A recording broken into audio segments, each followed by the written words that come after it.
Now, it's day 2 of our election candidate face-to-face interviews. This morning, I'm delighted to have with me North Mayo farmer. He's from Clockbrack, Bofeenaun in Ballina.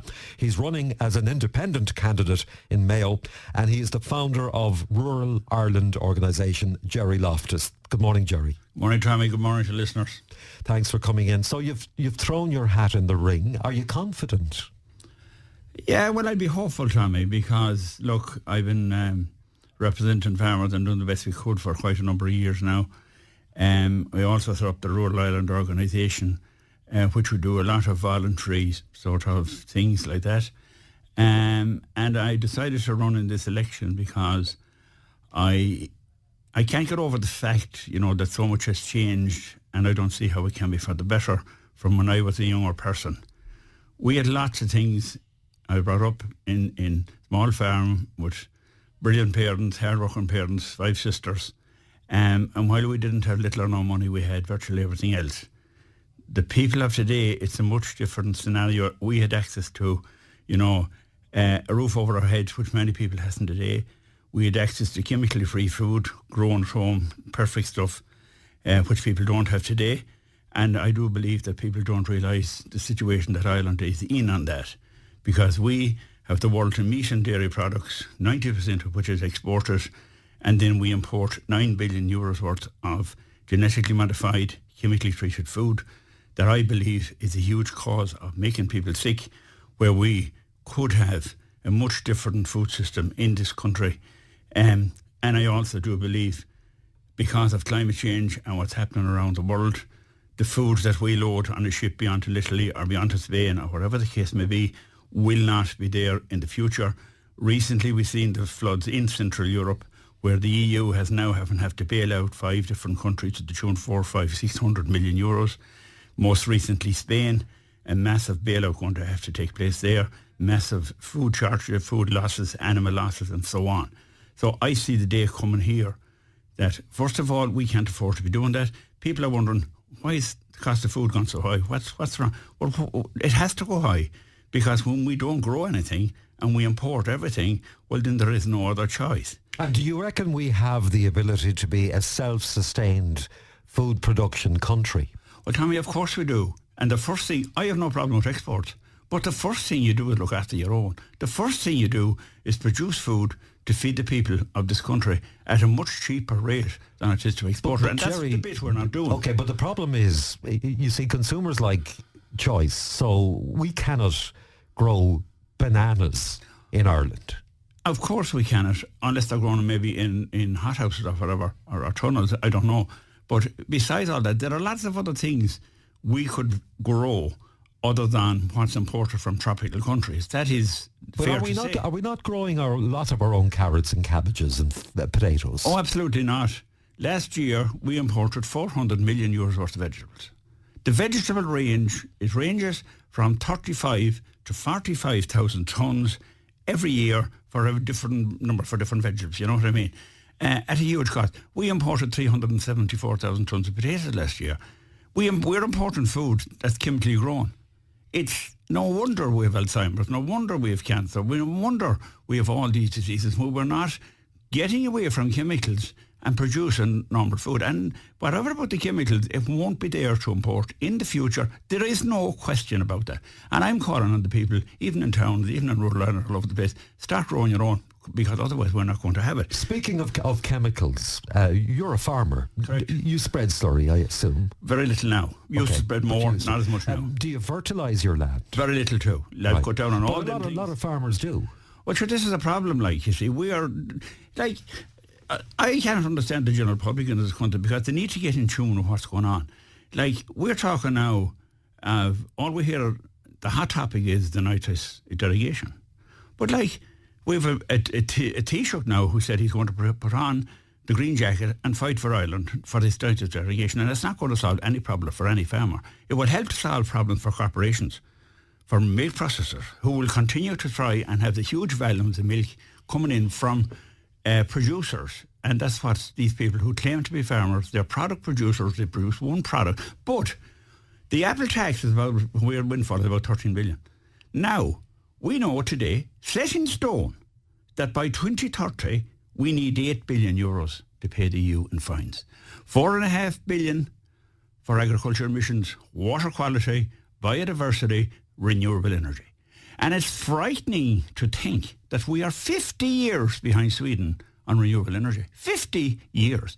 And now here we want to go out and fight to keep spreading more nitrogen, keep sacrificing the taxpayers of this country, because this is Irish taxpayers' money that's going to have to pay these fines. Well, Apple maybe, but it has to be paid. Has to be paid. Yeah. And it cannot be changed. It won't be changed. This is the stage we're at now. By 2030, could be 10, could be 12 billion. We don't know. So would you be offering massive financial incentives for landowners to grow vegetables? Well, which, of course, it should be subsidised, rather than putting in the massive billions that gone into the dairy industry.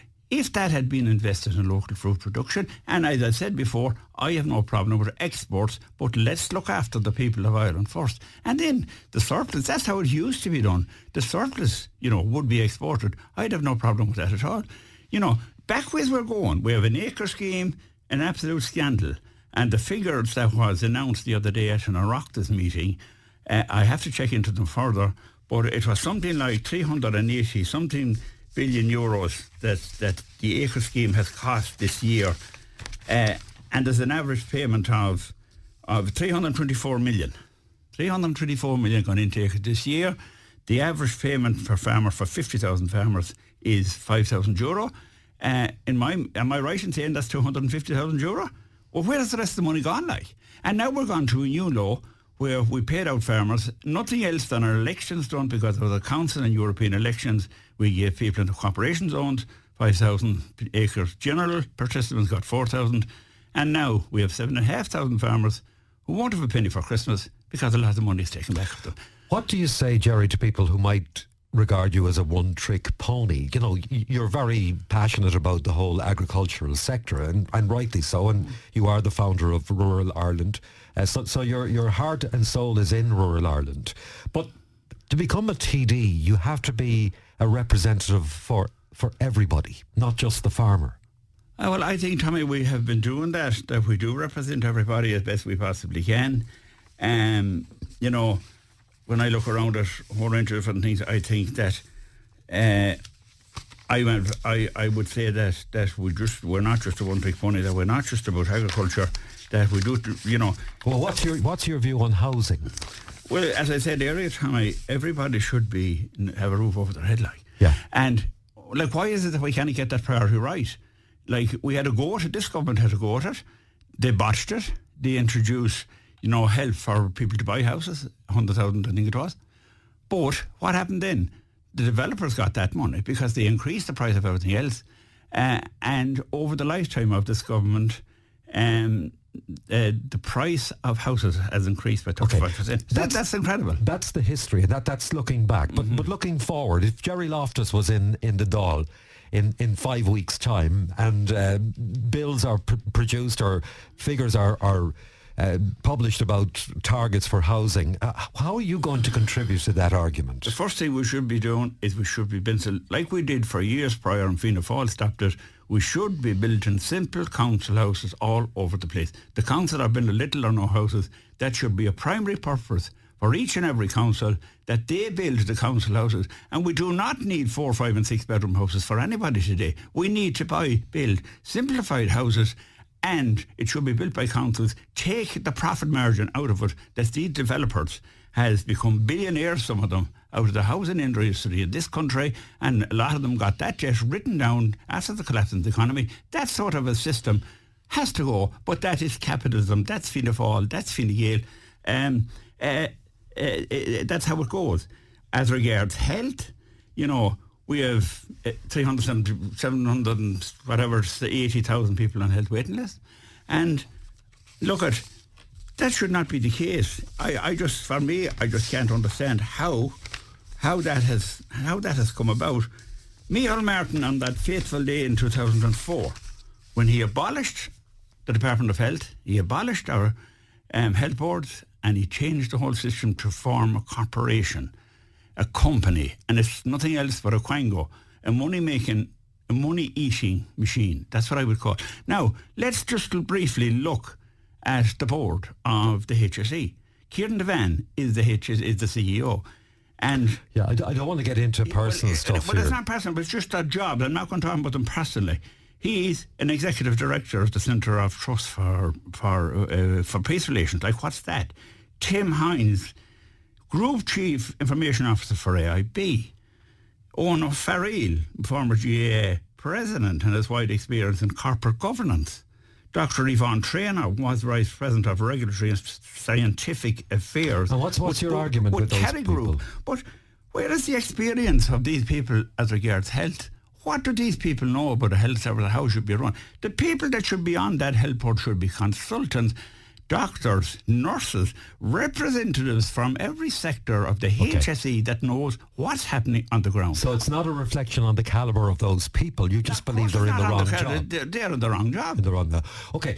Can I put something to you that a lot of listeners have contacted us about on the basis they know you were going to be in this morning? And this one kind of sums it all up. I want to wish Gerry Loftus all the best on his endeavours. However, has he anything to say regarding his tirade of abuse on social media when he failed to win a seat in the local election? It amounted to failure to accept the democratic election result. Is this the behaviour of somebody who accepts the democratic process? Now, you got 542 votes in the local election. You were eliminated on what count? 11th. Yeah. 11th. I remember reading your social media message the following morning. You were very angry at the people of Bofeenaun, Lahardon, that area, for not electing you, and more or less saying, well, you've got what you've deserved. I make no exception for what I put on social media, absolutely. Are you not. sorry you did it? No, I'm not one bit sorry I did it. Why So would I are be you sorry? saying to those people, you deserve now what you've got because you didn't vote for me? Well, I'm not saying they deserve what they got. What I'm saying to them is that as far as I'd be concerned, and many other people would be concerned, we lost out on a golden opportunity to get representation in our local area. We don't have a council around there for many, many, many, many years. The drive was, and the ambition was, and the hope was, and a lot of people put a lot into this, that we would get representation for that part. We had, and I did, put in place a campaign when our health service closed in Lahardon and our surgery was shut down and our doctor was gone and our patients were transferred across Malina. I was the one person that put my shoulder to the wheel, and I got a campaign going. I held the first meeting, and I was followed by many, many good people, and I wish to thank them, the people that occupied the building for 3 months, William Barrett, and people like that who put in a huge effort. That was the aim of what we were trying to do, and after doing that. And the people that's, whatever their idea is of sending in this message to me today, that's no problem to me. I'm not bothered with that. But people from that area obviously were a bit hurt by it. Well, if they were, so was I. So was I. Not a bit hurt. Me that put in all the effort. Me that put my hand in my pocket and put my name on the ballot paper. But me that ran round to every house in the constituency. Gerry, that's the risk. That's fine. But, it's, if anyone should be, all they did was go into a ballot box and vote for somebody else. That's the effort I put in. So I'm not sorry for one thing I put on social media. Absolutely not. So in conclusion, for listeners out there this morning who might say, I will consider Gerry Loftus for a vote, why would you say a number one for Gerry Loftus would be a good vote? Well, Gerry Loftus has done a lot of voluntary work, and I'm not wanting any claps on the back for that. But my passion for rural Ireland, we had a situation where we have a school closed behind in Linnamoy, where the Department of Education, and nobody's fought for them, they had children coming up in a few months that would keep the school open. They wouldn't wait for them. They shut the school down. There was 3 families who wanted to build 3 houses close to the school a while back. They were turned down for planning because of the houses were going to be affecting the skyline. Yeah, but there was no problem to build a windmill a half mile over the road, and the windmills are 5-10 times higher than the houses. All these things in rural Ireland are getting at us. We're downhill, we're going, not up. And by 20, I also put in my introduction when I announced I was going for the election, that if we don't form a new political party to represent the BMW region, there will be nothing in the west of Ireland in time, and we will be sacrificed. The reason we'll be sacrificed is quite simply because of our land type. Our land type is the most valuable soil in the world, peat soil. That absorbs and stores double the amount of carbon, more carbon than double the amount of trees in the world. Now, the corporations, big companies, they want us to remove our animals and get this land to absorb and store the carbon for the rest of the country. And that cannot be protected with an all-of-Ireland party. If we do not now shout stop, if we don't stand up for ourselves now, and it's happening. The National Parks and Wildlife last year spent 12 billion euros buying up land. This, there's so much other stuff. To Mary in Culturema, who asked, do I do any voluntary work with every candidate? Yesterday she heard it then, yes I do, and a lot. And I would be prepared to do more. I have no problem going to Dublin one day a week if I get my expenses without being paid. That's me, because if I can be of any help. Would you be a supporter of Michael Fitzmaurice? On certain points, yes. On certain points, I could agree with Michael Fitzmaurice. Would you have spoken to Michael? Oh, several times, yeah. Would you like to have maybe represented his party? Well, look, there's things as regards the independent Ireland that I couldn't support. Okay. So you'd nearly want to be 90% of the way there. I know Michael personally very well. And as I said about Michael is hell-bent on this turf cutting and some people there, but part of the reason we're going to be fined 8 billion now is because they're not protecting our bogs. Part of the reason that, if we had a properly electricity supply in place, which we should have when they knew that all this thing was going to happen, we have people now who can't pay the electricity bill. We're the most expensive country in the EU for electricity. And, it's crippling. Yeah, and I do know there was a call in earlier on from somebody who was saying that the ESB have reduced their rates that they're paying people to sell on to the grid, which we'll deal with more tomorrow morning. Michael, Gerry, I beg your pardon, we're out of time.